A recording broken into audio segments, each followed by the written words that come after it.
తెలంగాణకు బీళ్లతోని పూర్తి స్థాయిలో ఆనాడు ఎండిపోయిన తెలంగాణకు మాగాణంగా మార్చడానికి లక్షల ఎకరాలకు నీళ్లు ఇవ్వడానికి కేసీఆర్ గారి నాయకత్వంలో 10 ఏళ్ల పాటు జరిగిన ఒక భగీరథ ప్రయత్నంలో భాగమే కాళేశ్వరం ప్రాజెక్టు. కాళేశ్వరం అంటే ఆషామాషి ప్రాజెక్టు కాదు, ఒక భగీరథ ప్రయత్నం. తెలంగాణలో కేవలం 4 ఏళ్ల కాలంలోనే మరి 45 లక్షల ఎకరాలకు నీళ్లు ఇచ్చే ఒక అద్భుతమైన ప్రాజెక్టు నిర్మాణం చేస్తే అందులో 100 అంకాలుంటే 100 కంపోనెంట్లుంటే ఒక్క బ్యారేజీలో 2 పిల్లర్లకు, అది కూడా ఈ కాంగ్రెస్ విధవులు చేసిన పని అనేది నాకు ఈ రోజు కూడా బలమైన నమ్మకం.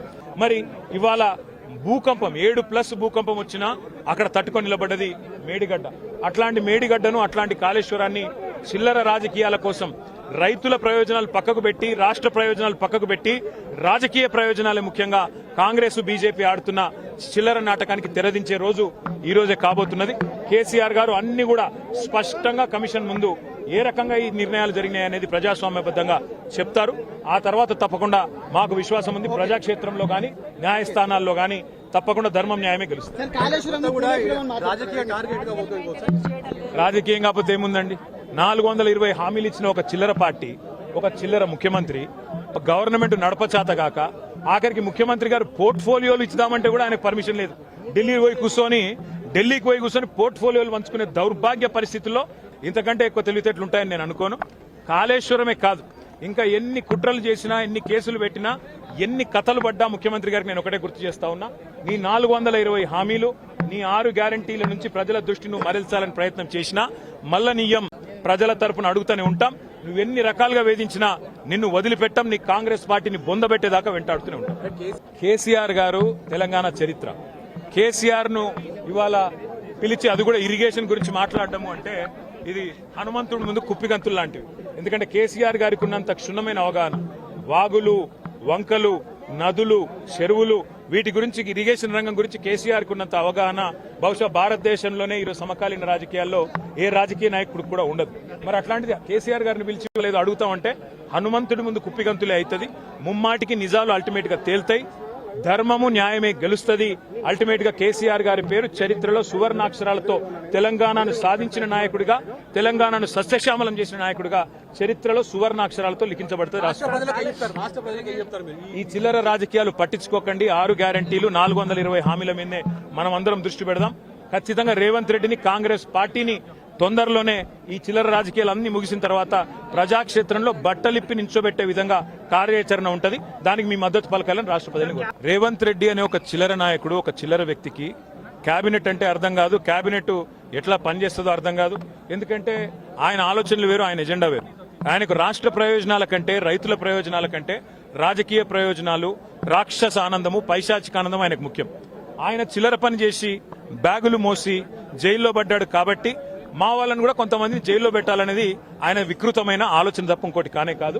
నేను చెప్పేదల్లా ఒకటే, అబద్దం నిజం నిలకడ మీదనే తెలుస్తుంది. నిజం కడప దాటే లోపల అబద్దం అంగిలాగేసుకుని ఊరంతా తిరిగి వస్తుంది అన్నట్టు కొన్ని రోజులు కాళేశ్వరం అని, కొన్ని రోజులు ఫోన్ ట్యాపింగ్ అని, కొన్ని రోజులు ఫార్ములా ఈ అని ఏదైతే డ్రామాలు రేవంత్ రెడ్డి ఆడుతా ఉన్నాడో, ఆయన ప్రభుత్వం ఆడుతా ఉందో, ఇవన్నీ కూడా కేవలం ప్రజల దృష్టి మరల్చడానికి చేస్తున్న చిల్లర ప్రయత్నం. 420 హామీలు, 6 గ్యారంటీలు అమలు చేయలేని ముఖ్యమంత్రి, చివరికి మంత్రివర్గ విస్తరణ చేయలేని ముఖ్యమంత్రి, చివరికి మంత్రివర్గ విస్తరణ చేసిన పోర్ట్ఫోలియోలు కూడా కేటాయించుకోలేని ఒక అసమర్థ ఫెయిల్యూర్ చీఫ్ మినిస్టర్. ఆయన ఫెయిలియర్ ని కప్పిపుచ్చుకోవడానికి చిల్లర ప్రయత్నాలు చేస్తున్నాడు. అంతకంటే మీరు చేసేదేం లేదు.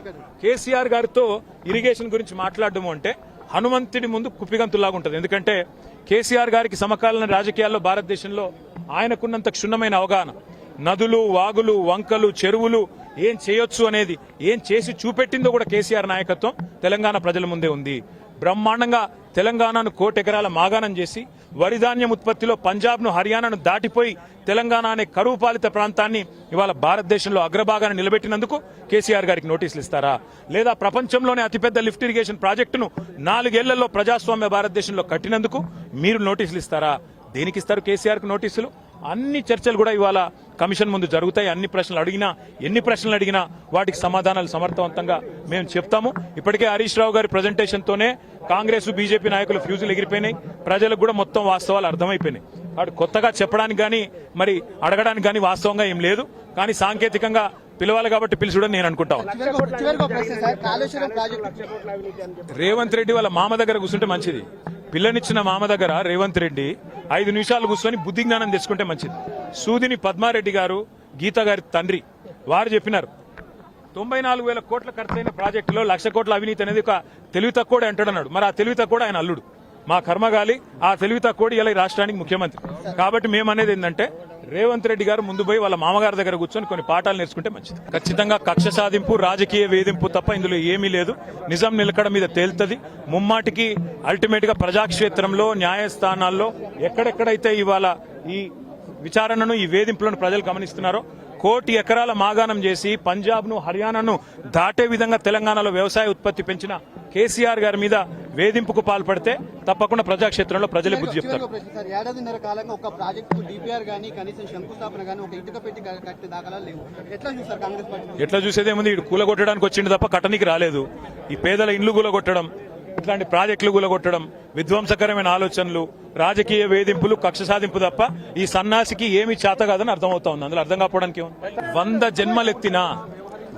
జన్మలెత్తినా రేవంత్ రెడ్డి అనే చిల్లరగానికి కేసీఆర్ గొప్పతనం అర్థం కాదు. రేవంత్ రెడ్డి గురువు, ఆయన జేజమ్మతోనే కొట్లాడినోడు కేసీఆర్. ఆ జేజమ్మని ఇక్కడి నుంచి తరిమేసినోడే కేసీఆర్.